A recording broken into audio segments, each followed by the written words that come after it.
अल्लाह के अलावा किसी से डरना छोड़ दें, गैर का खौफ दिल से निकाल दें, खौफ निकाल दें, अपनी जिंदगी में गैर का खौफ निकाल दें, निकाल फेंके आप अमीरों का खौफ, निकाल फेंके दुनिया क्या कहेगी। याद रखना इज्जतें भी रब देता है, जिल्लतें भी उसकी मशीयत का तकाजा होती हैं, रिज़्क़ का मालिक भी अल्लाह है।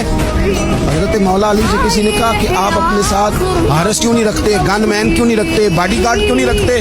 तो हज़रत अली फरमाने लगे मौत सबसे बड़ी मुआफ़ज़ है, वक़्त से पहले आती नहीं, आ सकती नहीं। आप गैर का खौफ निकाल बाहर फेंके।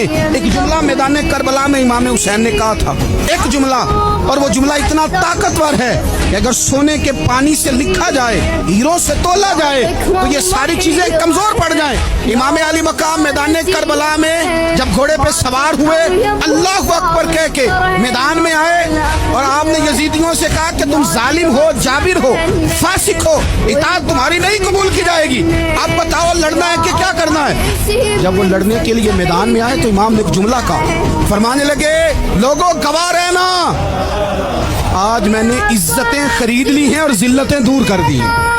इज्जत है हमारे पास, इज्जत, जिल्लत दूर हो गई। अगर इसके जुल्म से छुप के बैठ जाते, अगर इन तलवारों के सामने कमजोर पड़ जाते, अगर इस बड़े लश्कर को पीठ दिखा देते, तो ये इज्जत वाला मामला लोगों हमने इज्जतों का सौदा किया, हमने जिल्लतें भगा दी, हमने वही सौदा किया जो हमारे अजदाद का तरीका था, जो हमारे असलाफ का तरीका था, जो तरीका हमने अली उल मुर्तदा से सीखा था और नबी मुस्तफ़ा से सीखा था।